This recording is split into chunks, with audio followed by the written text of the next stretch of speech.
Hello दोस्तों, अस्सलाम वालेकुम। कैसे हैं आप सब लोग? उम्मीद करती हूँ आप सब अच्छे ही होंगे, खैरियत से होंगे।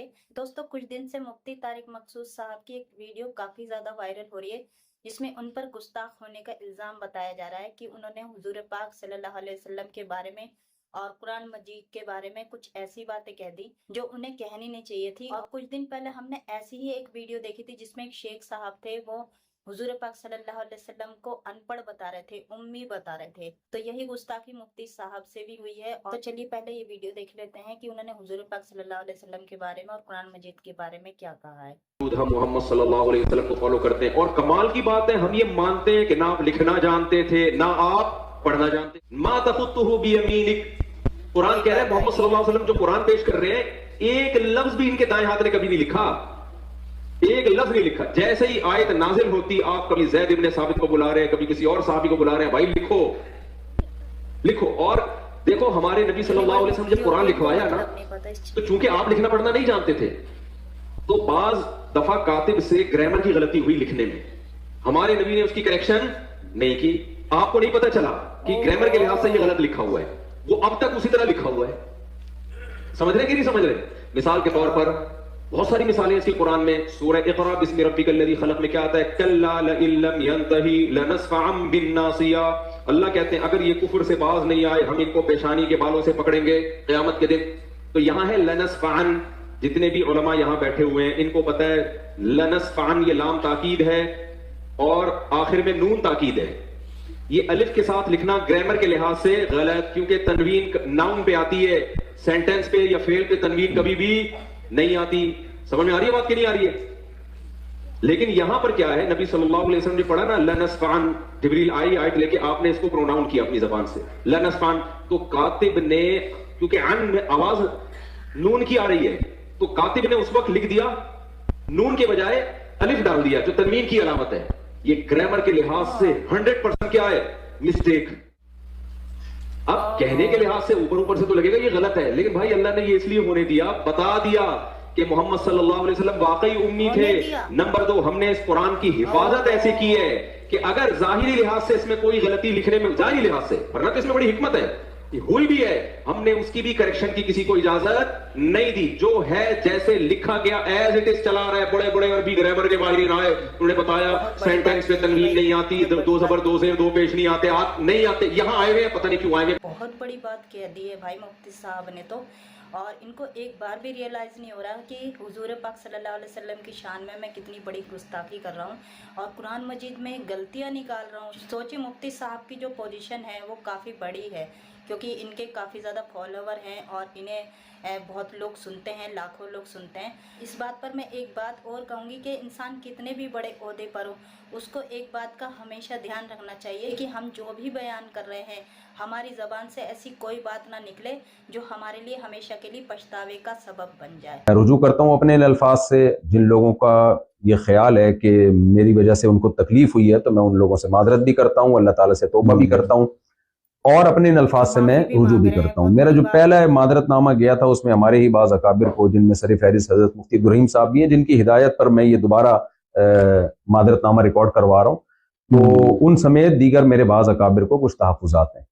तो नबी सल्लल्लाहु अलैहि वसल्लम का इरशाद है, या बनी आदम कुल्लुकुम खत्ताऊन व खैरुल खत्ताईन अत-तव्वाबून। ए बनी आदम, तुम में से हर शख्स से गलती हो सकती है, बेहतरीन गलती करने वाले वो है जो तौबा कर लें। और तौबा के 3 ही अरकान होते हैं कि आवाम से माजरत कर ली जाए, अल्लाह ताला से तौबा कर ली जाए और अपनी गलती से रुजू कर लिया जाए, अपने अल्फाज से रुजू कर लिया जाए। तो मैं समझता हूँ कि तौबा के तीनों अरकान इसी तरह पूरे होते हैं। तो अगर मेरे पिछले क्लिप से किसी को इत्मीनान नहीं हुआ था, तो मेरा ख्याल है मेरे इस क्लिप के बाद अब इत्मीनान हो जाना चाहिए। गल का बयान भी सामने आ गया, जिसमें उन्होंने कहा कि मुफ्ती साहब ने अब वाज़ेह तौर पर बताया कि मुझसे गलती हो गई। उन्होंने अपनी इस बात से रुजू कर दिया। अब मुफ्ती साहब ने तौबा कर दिया।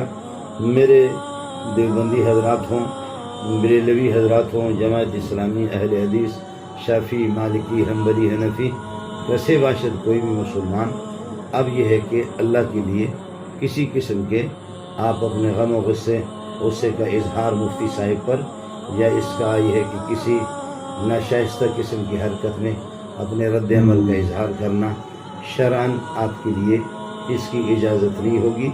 اب علی بھائی کی ویڈیو پر دیکھیے گا، بہت انفارمیٹو، بہت زبردست. یہ سیدھا سیدھا ان کے قتل کا فتویٰ جاری ہونے کے مترادف ہے.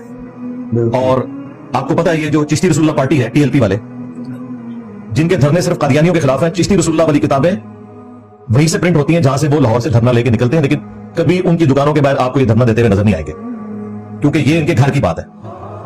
تو یہ جو چشتی رسول اللہ پارٹی ہے TLP والے، انہیں ایک اچھا موقع مل گیا دیوبندیوں سے اپنا پرانا غصہ اتارنے کا، اور انہوں نے ٹویٹر کے اوپر بھی ٹرینڈ چلانا شروع کر دیا اور مختلف پوسٹیں بھی لگائی، مختلف علماء نے بھی تقریریں ریکارڈ کی. اب وہ خطرناک بات بھی آپ یاد رکھیے گا کہ ان کے نزدیک تو توبہ قبول ہی نہیں ہے جب تک کہ بندے کو مار نہ دیا جائے. تو یہ توبہ یا رجوع ریکارڈ کروانا یہ ان مسلمانوں کے لیے ہے جو قرآن و سنت کے ماننے والے ہیں. جو بابوں کے ماننے والے ہیں وہ تو اپنے مولویوں کے اور بابوں کے پیچھے چلتے ہیں، سیدھی سی بات ہے. اس لیے میں تو مفتی طارق مسعود صاحب کو یہ مشورہ دوں گا، آج کل وہ کسی فورن ٹور پہ ہیں، غالباً کینیڈا گئے ہیں، تو کچھ عرصہ وہیں رہے، سیدھی سی بات ہے. اس کی وجہ یہ ہے کہ جنید جمشید صاحب نے کچھ بھی نہیں کیا تھا، ان کی زندگی انہوں نے اجیرن بنا دی تھی. ایئرپورٹ کے اوپر بھی ان پر اٹیک ہوا، وہ تو اللہ تعالیٰ نے انہیں اٹھا لیا، ادروائز انہیں بھی شہید کر دینا تھا. طارق مسعود صاحب کا جو جرم ہے وہ ان سے بہت بڑا ہے، اور اس میں کوئی شک نہیں ہے کہ ان سے گستاخی ہوئی ہے. ہمارا موقف یہ ہے کہ انجانے میں ہوئی، سبقت لسانی ہے، سلپ آف ٹنگ ہے، اور جب ان کی توجہ دلائی گئی تو انہوں نے معذرت بھی ریکارڈ کروا دی. اس میں انہوں نے کہا میں رجوع کرتا ہوں، اگرچہ وہ رجوع ہمارے علماء کو ایکسیپٹیبل نہیں ہے، کیونکہ ان کا موقف یہ ہے کہ غیر مشروط معافی مانگنی چاہیے، اگر مگر کے ذریعے نہیں. تو میرے خیال ہے مفتی صاحب کو اس قسم کی بھی ایک معافی ویڈیو میں ریکارڈ کروا دینی چاہیے، ادروائز انہوں نے پیچھے نہیں ہٹنا. ویسے تو چانس ہے کہ ابھی بھی پیچھے نہ ہٹیں، لیکن جب ان کی منہ بولی آپ خواہش پوری کر دیں گے تو پھر ان کے پاس کوئی اخلاقی جواز نہیں رہے گا. بہرحال اب پوری زندگی ان کی اس اعتبار سے تو ونریبل ہے، کیونکہ جو لوگ دہشت گرد مولویوں کے تربیت یافتہ ہیں وہ تو ان کی طاقت میں رہیں گے، کیونکہ انہوں نے جنت میں پہنچنے کے لیے آسان ذریعہ اسی کو بنانا ہے. اور کوئی نیکی کا کام انہوں نے کیا یا نہیں کیا، اپنے زوم میں انہوں نے یہ نیکی کا کام کر کے جنت کمانی ہے. تو طارق مسعود صاحب کے لیے میری ریکویسٹ یہی ہے کہ ایک تو 2-3 مہینے کے لیے بھی جہاں ہیں دوسرے ملک میں وہیں رہیں. نمبر 2، غیر مشروط معافی کی ایک ویڈیو اپلوڈ کریں، کیونکہ ان کے اپنے مقبل فکر کے بھی بڑے بڑے علماء انہیں کنڈیم کر رہے ہیں، اتنے سخت انداز میں نہیں، لیکن بہرحال انہوں نے یہ مانا ہے کہ گستاخی ہوئی ہے. رہے بریلوی حضرات تو وہ تو موقع کی تلاش میں تھے، اور میں پرسنلی کافی زیادہ فکر مند ہوں اس حوالے سے. اس لیے آپ دیکھیں کہ جیسے ہی ان کی رجوع کی ویڈیو آئی، سب سے پہلے میں نے اس کے نیچے کامنٹس کیے، اسے اپنے آفیشیل پیج سے شیئر کروایا کہ کہیں شیطان ہمارے اسٹوڈنٹس میں سے کسی کو بہکا نہ دے اور وہ کسی ایسے ٹرینڈ کا حصہ بن جائے جس میں ایک مسلمان کی لائف ولنریبل کر دی جائے. اگرچہ ان سے مس ہینڈلنگ ہوئی ہے، اس میں کوئی شک نہیں ہے، لیکن جب انہوں نے رجوع ریکارڈ کروا دیا، معذرت کر لی، تو اب اس معاملے کو ٹھپ کر دینا چاہیے. اگر وہ رجوع نہ بھی ریکارڈ کرواتے تب بھی ہم نے اس قسم کی کوئی حرکت نہیں کرنی کہ کسی کے قتل کے اوپر ابھارا جائے یا اس کے اوپر اس قسم کا الزام لگایا جائے کہ اس کی زندگی، اس کی فیملی کی زندگی مشکل ہو جائے. دعوت توبہ پیش کی جائے گی، اور اگر اختلاف اس نوعیت کا ہوگا تو قانونی راستہ اختیار کیا جائے گا FIRs کے ذریعے. سیدھی سی بات ہے، قانون کو خود ہاتھ میں لینا یہ اتنا خطرناک کھیل ہے کہ اس کے ذریعے کوئی شخص اپنی ذاتی دشمنی بھی نبھا سکتا ہے، جو اکثر ہوتا ہے. اس لیے میں نے فوراً اسے شیئر کیا، کامنٹس کر دیے، تاکہ یہ معاملہ ایٹ لیسٹ ہمارے حوالے سے تو ٹھپ ہو جائے، کیونکہ سوشل میڈیا کے اوپر دعوت و تبلیغ کے حوالے سے جو لیڈنگ پلیٹ فارم ہے وہ ہمارا ہی ہے. اس لیے مجھے خطرہ تھا کہ کوئی شیطان کے بہکاوے میں آ کے غصہ نکالنے کی کوشش نہ کرے خام خواہ. ہمارا ان سے علمی اختلاف ہے، بنیادی عقائد کے اوپر اختلاف ہے، اس میں کوئی شک نہیں ہے، اور وقتاً فوقتاً وہ ہم ہائی لائٹ کرتے رہتے ہیں، ان کی غلطیاں بھی، ان کے بزرگوں کی بھی، چاہے ان کو برا لگے، لیکن یہ تو ہمارے کام کا حصہ ہے. صرف امر بالمعروف نہیں کرنا، نہی عن منکر بھی کرنا ہے انشاءاللہ تعالی. تو یہ جو ان کی ویڈیو ہے وہ انٹرنیٹ کے اوپر اویلیبل ہے، کچھ اس کے شارٹس قریب والے بھی اویلیبل ہیں. جس کے اوپر زیادہ ہنگامہ کھڑا کیا ہے وہ پیچھے سے کسی نے اپنے موبائل میں بنائی بھی ہے اور اسے اپلوڈ کر دیا. ظاہر ہے وہ تقریر کر رہے تھے تو اپلوڈ ہی ہونی تھی.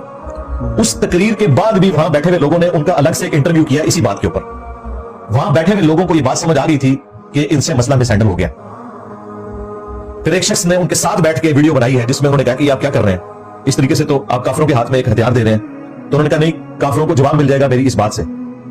اور پھر اپنی بات کی دلیل میں مختلف باتیں کرتے تھے، وہ میں تھوڑا بہت یہاں پہ ڈسکس بھی کروں گا انشاءاللہ. اور اس میں انہوں نے یہاں تک کہا کہ ڈکشنری اس زمانے میں موجود تھی، اور یہ جو میں نے بات کی وہ میں نے ظاہراً ڈکشنری کے خلاف، نعوذ باللہ قرآن کی بعض آیات کے الفاظ ہیں. تو حالانکہ یہ بات بالکل غلط ہے، ڈکشنری اس زمانے میں نہیں تھی. ڈکشنری تو نان عربک لوگوں کو عربی سکھانے کے لیے بعد میں بنائی گئی ہے. پہلے زبان وجود میں آتی ہے، بعد میں ڈکشنری وجود میں آتی ہے. انگلش بولنے والوں نے پہلے انگلش زبان کو اسٹیبلش کیا ہے، اس کے بعد جن لوگوں کو انگلش نہیں آتی ان کے لیے انہوں نے وہ سارے وہ ٹینسز کا سلسلہ شروع کیا، और बताया ये वर्ब्स होते हैं, और इस तरीके से मुख्तलिफ चीजें उन्होंने हाईलाइट की ताकि जो इंग्लिश नहीं जानते वो इंग्लिश सीख सकें। तो ये बात उनकी गलत थी। वो वीडियोस अवेलेबल है, वो आप देख सकते हैं। तो 3 गुस्ताखियों का इल्जाम तारिक मसूद साहब के ऊपर लगा है। अब चूंकि ये लगा है हमारे नजदीक तो उनका रुजू कर लेना काफी है, लेकिन चूंकि एक क्रिटिकल इशू पब्लिकली सामने आया है, एटलीस्ट उन लोगों को एड्रेस करने के लिए जो उन चीजों से मुतासिर हुए हैं या मुतनफर हुए हैं, उन्हें रियल पिक्चर कुरान और सुन्नत की रोशनी में पता चल जाए। पहला इल्जाम उनके ऊपर उलमा की तरफ से यह है कि उन्होंने कुरान हकीम के हवाले से जो ये स्टेटमेंट दी कि उसमें ग्रामर के पॉइंट ऑफ व्यू से बज़ाहिर एरर मौजूद है, गलती मौजूद है। ये बिल्कुल झूठी बात है। किसी ग्रामर के रूल से कोई कुरान पाक में गलती मौजूद नहीं है। वो इंशाल्लाह मैं उसे ब्रीफ करूंगा। दूसरा उन्होंने इल्जाम जो लगाया कातबीन वही के हवाले से, वो सहाबा किराम अलैहिम रिदवान पर तो कम इल्जाम लगता है, रसूलुल्लाह सल्लल्लाहु अलैहि वसल्लम की मुबारक जात पर और सबसे बढ़कर अल्लाह ताला की जात पर वो इल्जाम चला जाता है, क्योंकि अल्लाह ताला ने इस किताब की हिफाजत की जिम्मेदारी ली हुई है। इन्ना नहनु नज़्ज़लना ज़िक्र व इन्ना लहु लहाफ़िज़ून, बेशक इस अज़्ज़िक्र यानी याद दहानी को हमने नाजिल किया और हम ही इसकी हिफाजत करने वाले हैं। तो ना सिर्फ ये सहाबा किराम जो कातबीन वही थे उनकी तौहीन है, बल्कि खुद रसूलुल्लाह सल्लल्लाहु अलैहि वसल्लम की भी तौहीन है, क्योंकि उनके उस्ताद तो वो थे, वो लिखवा रहे थे वही। और सबसे बढ़कर अल्लाह ताला की भी तौहीन है, नऊज़ु बिल्लाहि मिन ज़ालिक। और तीसरा जो इल्जाम उन पर लगा वो नबी सल्लल्लाहु अलैहि वसल्लम का एक नाम मुबारक, आपकी सिफ्त उम्मी होना, नबी उम्मी, इसके हवाले से जो बातें उन्होंने की वो 80% दुरुस्त थी, लेकिन 80% दुरुस्त के साथ जो 20% उन्होंने गलत मिला दिया, उसकी वजह से वो सारा मुकदमा उनका खत्म हो गया। और उसमें जो उन्होंने जापान के डॉक्टर्स या दूसरे पढ़े लिखे लोगों के साथ जो नबी इस्लाम का कंपैरिजन करते हुए जो लैंग्वेज यूज की है, वो सराहतन इसमें कोई शक नहीं कि गुस्ताखी के ऊपर मबनी है। उस बात को बेहतर अंदाज में किया जा सकता है और सही बात बताई जा सकती है, वो इंशाल्लाह मैं कोशिश करूंगा कि आप तक कन्वे करूं। वैसे मैंने मुख्तलिफ वीडियोस में ऑलरेडी ये सारे टॉपिक्स डिस्कस किए हैं। कुछ अर्सा पहले आपको पता है ऑस्ट्रेलिया में एक क्रिश्चियन बिशप जो ऑर्थोडॉक्स स्कूल ऑफ थॉट से ताल्लुक रखते थे, उन्होंने कुरान हकीम के हवाले से और पैगंबर इस्लाम सल्लल्लाहु अलैहि वसल्लम के हवाले से 5 इतराजात किए थे। उसके जवाब में मैंने कुरान और सुन्नत से दलाइल रखे थे और ओल्ड टेस्टामेंट और न्यू टेस्टामेंट यानी तौरात और इंजील और जो सहाइफ है उनसे भी ऑलमोस्ट कोई 17-18 मैंने रेफरेंसेस बाइबल से पेश किए थे। वो वीडियो अलग से रिकॉर्डेड है, चंद चीजें आज भी उस हवाले से डिस्कस हो जाएंगी। ऑलरेडी मैंने इन तमाम टॉपिक्स को अंडर डिस्कशन मुख्तलिफ मौके के ऊपर लाया हुआ। ये कोई नई बातें नहीं है जो मुझे आज करनी है, लेकिन चूंकि अब ये क्रिटिकल इशू है, इस मौके के ऊपर बात करने का फायदा ये होता है कि वो लोग जिनको दीन के हवाले से ज्यादा इंफॉर्मेशन नहीं होती या ज्यादा इंटरेस्ट नहीं होता, दोनों के लिए ये गुफ्तगू फायदेमंद होगी और उन्हें इस्लाम की हकानियत का इंशाअल्लाह ताला पता चल जाएगा इंशाअल्लाह। ये जो 3 बड़े बड़े इल्जामात हैं कुरान के हवाले से, उसकी जो अरबी लिंग्विस्टिक है, और दूसरा कातबीन वही के एतबार से कि कुरान जो मुसहफ लिखा गया, और तीसरा रसूलुल्लाह सल्लल्लाहु अलैहि वसल्लम के उम्मी होने के हवाले से, ये जो 3 इल्जामात हैं उन पर मैं 3 इल्मी पॉइंट्स की शक्ल में इंशाअल्लाह एक एक को डिस्कस करूंगा। लेकिन मैं फिर ये रिपीट कर दूं कि मुफ्ती तारिक मसूद साहब ने चूंकि इसके ऊपर माजरत कर ली है और रुजू भी रिकॉर्ड करवा दिया है, अगरचे उसमें एक कमजोरी है उलमा के एतबार से कि गैर मशरूत माफी वो मांगे, मेरा ख्याल है वो मांग लेंगे, लिहाजा वो चैप्टर मुफ्ती साहब के हवाले से तो क्लोज है। क्योंकि वीडियो तो अब क़यामत तक रहनी है यूट्यूब के ऊपर और मुख्तलिफ जगहों पर, और वो मुल्हिदीन के हत्थे भी चढ़ेगी, इस्लाम दुश्मनों के हत्थे भी चढ़ेगी, और वो इसे दलील बना के पेश करेंगे। तो अब मेरी जिम्मेदारी है कि मैं सही बात आप लोगों के सामने रखूं। इंशाअल्लाह ताला मैं 3 इल्मी पॉइंट्स इस हवाले से डिस्कस करूंगा, लेकिन उन्हें डिस्कस करने से पहले मैं एक लाइटर मूड में एक बात कर दूं जिसे मैंने एज ए टॉपिक कभी डिस्कस नहीं किया। मैं उसे समझता हूं ये इंतहाई गिरी हुई हरकत है, लेकिन हमारे मुखालिफिन चूंकि मेरे हवाले से चंद एक चीजों को हाईलाइट करते हैं, मुसहफ को पढ़ते हुए कभी कोई जेर जबर की गलती हो गई और वो कहते हैं कि इसे कुरान नहीं पढ़ना आता। देख लें आज कोई 3रा-4था साल है, मैंने इस झूठे इल्जाम के हवाले से, झूठा इल्जाम मैं इसलिए कह रहा हूं कि कुरान ना पढ़ना आता हो, तो मैंने 344 लेक्चर्स में कुरान रिकॉर्ड करवाया। उसमें आपने 15-20 मकामात पे गलती निकाली है ना, हजारों आयात में से, बाकी तो हमने ठीक पढ़ी है ना, तो उसमें भी क्लिप आना चाहिए ना, वो नहीं आया। उसके बाद अभी 191 क्लासेस मजीद रिकॉर्ड हो चुकी हैं, दोबारा से मैंने जो कुरान तफसीर शुरू की है, इस एतबार से मैं झूठा कह रहा हूं, बाकी तो गलती हो सकती है। मैंने बताया डॉक्टर इस्रार साहब रहमहुल्लाह ताला ने कम से कम 25-30 साल तक बयानुल कुरान रमजान में पूरा दौरा कुरान कराते थे। उसके बाद उन्होंने जब उनकी उम्र 68 ईयर्स हुई 1998 में कुरान एकेडमी कराची के अंदर अपना वो बयान कुरान रिकॉर्ड करवाया, और डॉक्टर इस्रार साहब से ज्यादा कुरान पढ़ने में कोई फ्लुएंट नहीं था क्रॉस रेफरेंसेस के एतबार से। उसमें भी कई जगह उनसे गलती हुई है, हालांकि वो भी देख के पढ़ना, ये हो सकता है। इमाम काबा से जो हाफिज भी होता है, कई जगह गलतियां हैं, वो भी यूट्यूब के ऊपर अपलोड है। इन चीजों को लेकर कहना कि इमाम काबा को कुरान नहीं आता, ये बिल्कुल गलत बात है। लेकिन चूंकि इसे दलील बनाया जाता है, इसलिए मैं इसको मौजू बनाते हुए नहीं, सिर्फ लाइटर मूड में एक बात कर रहा हूं कि इसी लेक्चर के अंदर मुफ्ती तारिक मसूद साहब हाफिज़हुल्लाह ताला ने जो कुरान पढ़ा है उसकी तरफ किसी ने इशारा नहीं किया कि वो आयत भी उन्होंने गलत पढ़ी है। वो तो गुस्ताखियों को लेके बैठ गए ना, क्योंकि इतना बड़ा ब्लंडर हो गया था कि वो चीज छुप गई।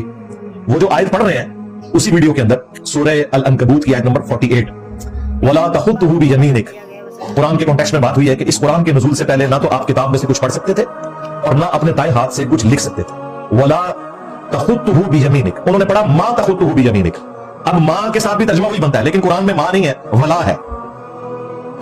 और मुफ्ती साहब माशाल्लाह कारी भी हैं, हाफिज भी हैं, लेकिन गलत पढ़ दी। अब मैं कहूं कि मुफ्ती साहब को कुरान पढ़ना नहीं आता। यूट्यूब पर ऐसे कई सारे मौलवियों की वीडियोस हैं जिनमें वो अपने बयानों में हुजूर पाक सल्लल्लाहु अलैहि वसल्लम के बारे में गलत अल्फाजों का इस्तेमाल करते हैं। इन बातों को देखा जाए तो मुफ्ती साहब पर ही क्यों इतना बड़ा इशू बनाया जा रहा है। मुफ्ती साहब ने एक बात तो देखिए क्लियर कर दी कि उनका ऐसा कोई इरादा नहीं था हुजूर पाक सल्लल्लाहु अलैहि वसल्लम की शान में गुस्ताखी करने का, और फिर उन्होंने इस बारे में कई बार माफी भी मांगी है।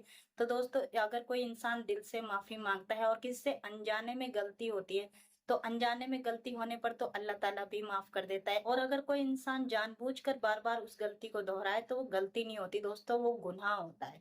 दिन में हम पता नहीं कितनी अनजाने में गलतियां करते हैं जिनका हमें अंदाजा भी नहीं होता, तो अल्लाह ताला उसको भी माफ करने वाला है, क्योंकि हमारे इस्लाम में सबसे पहला जो उसूल है वो माफ कर देना ही है। तो मैं ये कहूंगी कि अल्लाह ताला इनकी जो मुसीबतें हैं मुफ्ती साहब की वो जल्दी से दूर करे और अपने घर पर ये चैन सुकून से रह सकें और अपना आगे जिस तरीके से ये बयान करते हैं उसी तरीके से ये बयान करें। आप इस बारे में क्या सोचते हैं तो मुझे कमेंट में ज़रूर बताइएगा।